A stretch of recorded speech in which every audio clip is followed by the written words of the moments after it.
तो गाइस 28 तारीख को होने वाला है रोड टू यूएफसी सीजन 6 का सेमीफाइनल, जिसमें रविंद्र धंत जो कि एक नेपाली एमएमए फाइटर हैं, उनकी फाइट कासिम मुर्डोच से होने वाली है।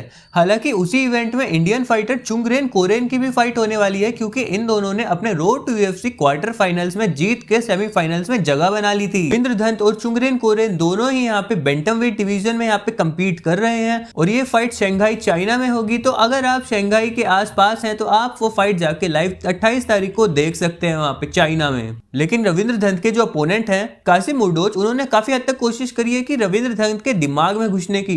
उन्होंने काफी ट्रैश टॉक किया है यहाँ पे, काफी कोशिश करी है कि रविंद्र धंत को किसी तरह मेंटली यहाँ पे फाइट दी जाए, बट मुझे नहीं लगता किसी भी तरह से यहाँ पे रविंद्र धंत के दिमाग में वो घुस पाए हैं। उसी बारे में आज हम डिस्कस करने वाले हैं कि कब ये फाइट होगी, किस तरह से फाइट जाने वाली है, और अगर आप इंडिया या नेपाल से हैं तो आप ये फाइट कब और कहां पे देख सकते हैं। लेकिन अगर आपको फाइट और एमएमए में थोड़ा सा भी इंटरेस्ट है ना, तो आप रजत एमएमए को सब्सक्राइब करके बेल आइकन दबा देना, ताकि आगे आने वाला कोई भी अपडेट आप लोग मिस ना कर पाओ।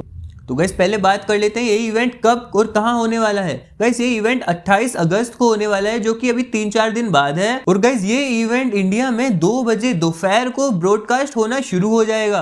और बात की जाए नेपाल की, तो लगभग 2:45 से ये इवेंट शुरू हो जाएगा, आप लोग उसको लाइव देख सकते हैं। और अब बात करें कि कहां पे फाइट देखनी है, तो गाइस पिछली बार जब रोड टू यूएफसी का क्वार्टर फाइनल्स हुआ था, तो पिछली बार भी इंडिया में सोनी लिव ऐप पे ये फाइट आई थी, तो आप वहां पे जाके अभी भी इस बार भी देख सकते हैं। लेकिन बात की जाए नेपाल की, तो भाई काफी तरीके हैं देखने के, लेकिन अगर कोई लीगल तरीका मैं बताऊं तो यूएफसी फाइट पास पे आप फाइट जरूर से देख सकते हैं, लेकिन वो काफी एक्सपेंसिव पड़ सकता है। लेकिन फाइट से पहले कोई ना कोई जुगाड़ मिल जाएगा, मैं आपको उसके बारे में जरूर से नॉलेज दे दूंगा, इसलिए सब्सक्राइब करके जरूर से रख लेना। गाइस ये फाइट रविंद्र धंत वाली सिर्फ नेपाल के प्रोस्पेक्ट से जरूरी नहीं है, बल्कि इंडिया के पॉइंट ऑफ व्यू से भी जरूरी है, क्योंकि आपको ये तो पता ही होगा कि रविंद्र धंत और चुंगरेन कोरेन दोनों ने एमएफएन में कंपीट किया हुआ है। एमएफएन इंडिया का सबसे बड़ा एमएमए ऑर्गेनाइजेशन है, तो अगर कोई भी ये इवेंट जीतता है तो भाई एमएफएन के लिए बहुत प्राउड वाली बात होगी। बात की जाए रविंद्र धंत की, जो कि बझांग से आते हैं और उन्हें बझांग को भाग भी कहा जाता है, मतलब बझांग का टाइगर। रविंद्र धंत आज तक अपने प्रोफेशनल एमएमए करियर में सिर्फ एक एमएमए फाइट हारे हैं, और वो फाइट भी वो 3 साल पहले पाकिस्तानी फाइटर इस्माइल से हारे थे। हालांकि उस फाइट में भी रविंद्र धंत का इतना बुरा परफॉर्मेंस नहीं था, लेकिन यूनानिमस डिसीजन से रविंद्र धंत वहां पे डिफीट हो गए थे। और आपको मैं ये भी बता देता हूं कि रविंद्र धंत ने सिर्फ एमएफएन में ही नहीं, बल्कि ब्रेव और वन चैंपियनशिप पे बड़े बड़े ऑर्गेनाइजेशंस में भी कंपीट किया हुआ है। ये जो टूर्नामेंट हो रहा है रोड टू यूएफसी, इसमें जो सेमीफाइनल में चुंगरेन कोरेन, जो कि एक इंडियन एमएमए फाइटर है, जिन्हें इंडियन राइनो के नाम से जाना जाता है, उनकी भी फाइट होने वाली है। और आपको मैं जानकारी के लिए बता दूं कि रविंद्र धंत और चुंगरेन कोरेन की लगभग 1 साल पहले एमएफएन में फाइट हुई थी। इसमें रविंद्र धंत ने चुंगरेन कोरेन को 3rd राउंड में नॉकआउट कर दिया। और मैं आपको यह भी बता दूं कि चुंगरेन कोरेन कोई ऐसा वैसा फाइटर नहीं है, उनका ग्राउंड गेम और रेसलिंग काफी हद तक इंप्रूव हुआ है, जैसा कि हमने उनकी लास्ट फाइट में देखा था। रविंद्र धंत के फाइटिंग स्टाइल के बारे में बात की जाए तो रविंद्र धंत एक एग्रेसिव फाइटर हैं और उनके पास एक अच्छी नॉकआउट पावर है। उन्होंने अपने एमएमए कैरियर में काफी अच्छे नॉकआउट्स निकाले हैं, और वो अपने सामने वाले जो अपोनेंट होता है उस पे एक ऐसा रिलेंटलेस प्रेशर डालते हैं कि वो गैस ही नहीं कर पाता कि किधर से पंच आने। और गाइस ऐसा नहीं है कि रविंद्र धंत रेसलिंग और ग्रैपलिंग को डिफेंड नहीं कर पाता है, जैसा कि मैंने अभी थोड़ी देर पहले आपको बताया था कि चुंगरेन कोरेन और रविंद्र धंत की जो फाइट हुई थी, उसमें रविंद्र धंत ने ही नॉकआउट किया था चुंगरेन कोरेन को,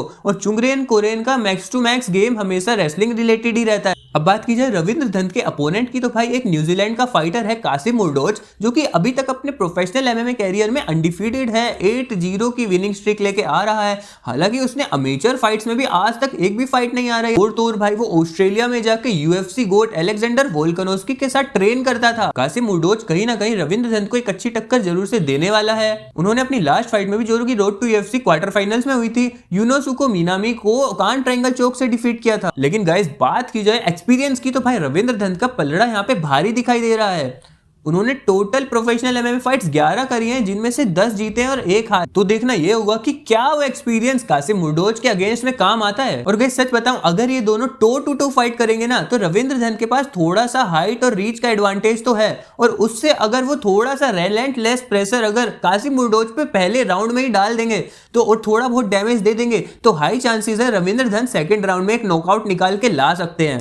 बट हाँ गाइस, हम ये भी नहीं भूल सकते कि कासिम मुर्डोच काफी अच्छे फाइटर्स के साथ ट्रेन विन करके यहाँ पे आया है और रोड टू यूएफसी सेमीफाइनल जैसे बड़े टूर्नामेंट में अपनी जगह बनाना इतना आसान नहीं होता। अब बात की जाए भाई ट्रैश टॉकिंग की, तो भाई ये बंदा कासिम मुर्डोस ट्रैश टॉकिंग बहुत कर रहा है नेपाल के लिए। मुझे ये समझ नहीं आता, अभी तक वो यूएफसी में अच्छे से एंट्री भी नहीं ले पाया और यहाँ पे तो ट्रैश टॉकिंग करने का कोई मतलब ही नहीं बनता। बट हाँ गाइस, जैसा जिसको ठीक लगे। ट्रैश टॉकिंग के मामले में कासिम मुर्डोस ने काफी बार ओए नेपाली करके यहाँ पे सोशल मीडिया पे रविंद्र धंत को टोंट मारने की कोशिश की है और ये भी बोला है कि भाई रविंद्र धंत कासिम मुर्डोस से डरता है, वो उससे फाइट नहीं करना चाहता। रविंद्र धंत के बारे में उसने ये बोला कि बहुत पहले, कुछ सालों पहले उनकी एक फाइट सेट होने वाली थी, लेकिन रविंद्र धंत ने मना कर दिया था उस फाइट को करने से। लेकिन नेपाल के किसी भी एमएमए कम्युनिटी ने ऐसा इस बात को डिक्लेयर नहीं करा है कि ये बात सच है। कासिम मुर्डोस ने नेपाली फैंस को ट्रिगर करने के लिए अपने इंस्टाग्राम बायो में भी नेपाल का फ्लैग लगा दिया है। उसका कहना यह है कि वो रविंद्र धंत को डोमिनेट करने वाला है और उसको बैक प्रेशर करने वाला है और एक अच्छा नॉकआउट निकाल के लाएगा। और जैसा कि हम लोगों को पता है कि भाई रविंद्र धंत और उनका कैंप हमेशा से ही काम और कंपोज रहता है ऐसी बातों में। उन्होंने इस बात में किसी भी तरह का रिप्लाई नहीं दिया है कासिम मुर्डोस को।